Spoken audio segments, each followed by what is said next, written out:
Assalamualaikum warahmatullahi wabarakatuh. Selamat pagi.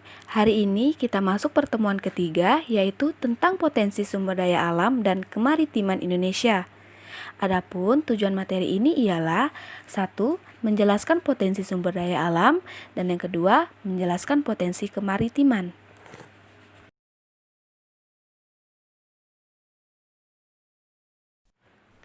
Potensi sumber daya alam dan kemaritiman.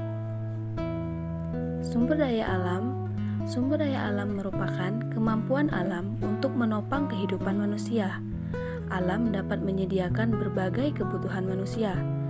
Ketersediaan sumber daya alam tersebut disebut potensi.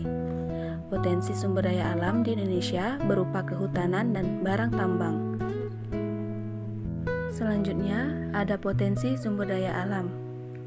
Yang pertama ada hutan Indonesia.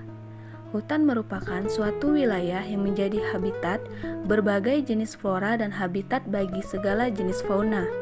Hutan terdiri atas 3 bagian utama, yaitu bagian atas, bagian permukaan tanah, dan bagian atas hutan terdapat dedaunan pohon yang tumbuh lebat sebagai kanopi alami.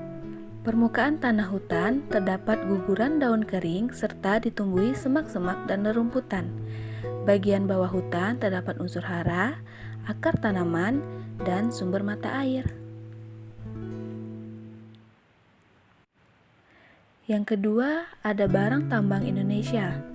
Indonesia merupakan salah satu negara di dunia yang kaya barang tambangnya, yaitu ada minyak bumi dan gas bumi. Minyak bumi dan gas bumi merupakan sumber energi utama yang saat ini digunakan untuk keperluan industri, transportasi, dan rumah tangga. Batu bara sebagai sumber energi untuk pembangkit listrik. Selain itu, batu bara dapat digunakan sebagai sumber energi pembakaran pada industri batu bata, semen, batu kapur, biji besi, dan baja. Barang tambang tersebut sangat penting bagi kehidupan manusia dan persediaannya terbatas. Selanjutnya, ada potensi kemaritiman. Sektor maritim merupakan sumber daya terbesar yang dimiliki Indonesia. Sumber daya tersebut mencakup kehidupan laut, mulai dari perairan dalam sampai daerah pasang surut. Cakupan wilayah laut yang luas di Indonesia dapat menyejahterakan masyarakat jika dikelola secara optimal. Pengelolaan tepat dapat menghasilkan keuntungan ratusan miliar rupiah per tahun dari laut Indonesia. Kekayaan laut Indonesia di wilayah pesisir berupa hutan mangrove, rumput laut, dan terumbu karang. Selanjutnya, coba kalian perhatikan gambar berikut ini. Gambar ini menjelaskan tentang potensi perikanan di Indonesia. Potensi perikanan di Indonesia sangat menguntungkan, baik ikan budidaya maupun ikan tangkap. Namun, dalam potensi perikanan juga perlu adanya pengawasan, karena pengawasan bertujuan untuk mengendalikan ekosistem kelautan agar tidak terjadi eksplorasi berlebihan pada sumber daya perikanan. Penjelasan berikutnya yaitu hutan mangrove. Indonesia memiliki potensi besar dalam bentuk hutan mangrove. Potensi hutan mangrove sangat besar karena pengelolaan secara optimal dapat menumbuhkan perekonomian di Indonesia, khususnya di wilayah pesisir. Pembangunan kedaulatan pangan laut dan pengembangan industri perikanan dapat menjadi fokus untuk mencapai pertumbuhan ekonomi.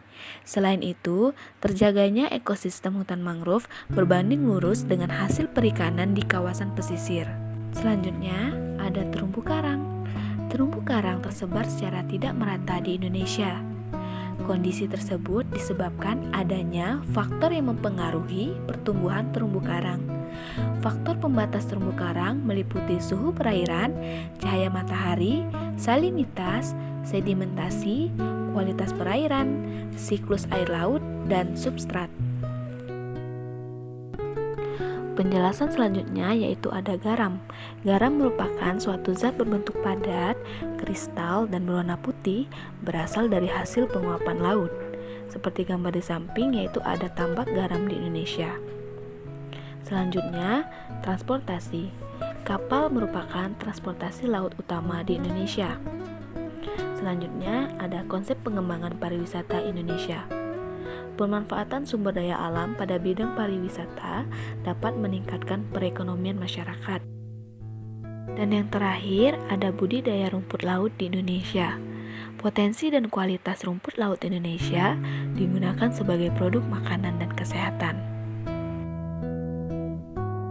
Selanjutnya, ada mutiara.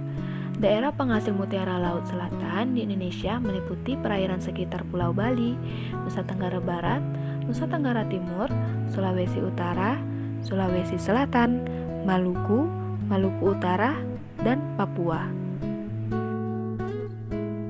Baiklah, sekian materi pembelajaran untuk hari ini. Wassalamualaikum warahmatullahi wabarakatuh.